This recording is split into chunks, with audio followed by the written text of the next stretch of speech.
Hi, I'm Tim Maloney of the Maloney Method. Most of the men that I coach are busy and on the move.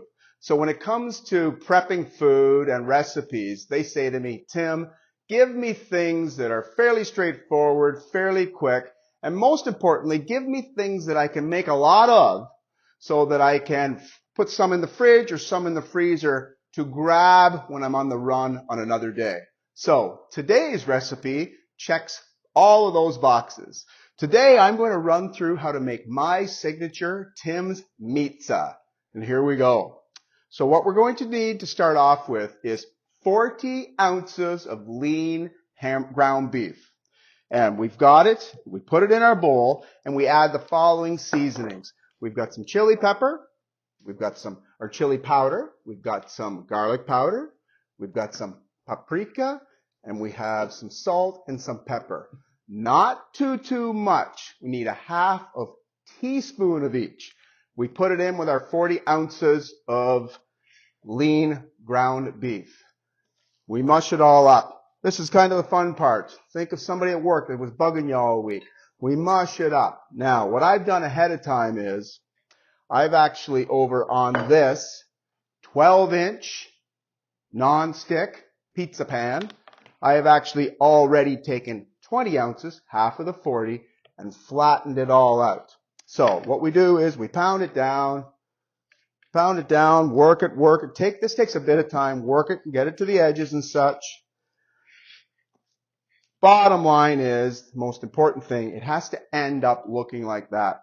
We raise it up at the corners a little slice to give it that pizza crust look, but we can't have any holes or openings here. That's the whole idea.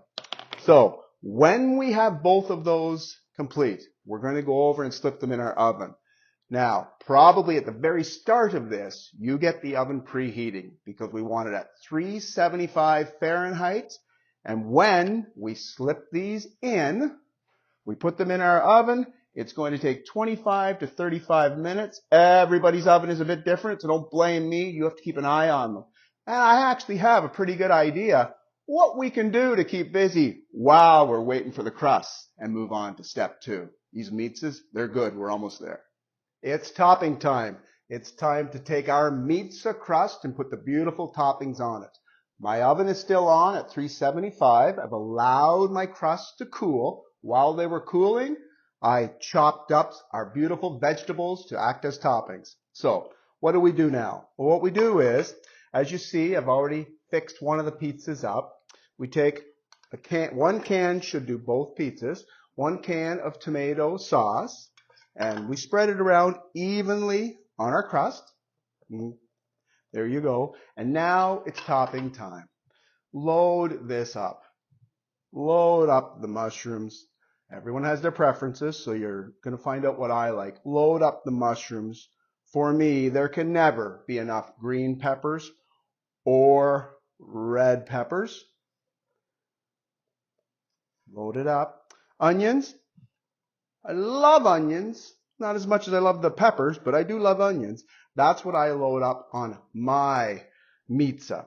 Now, you'll see that there was some shrinkage. That's not a bad thing because that actually is the fat coming out of the lean ground beef. There you go. Next step is we're going to slide this back in the oven. Do not go too far. 5 to 10 minutes. Don't let it burn, and then it'll be time to heat up.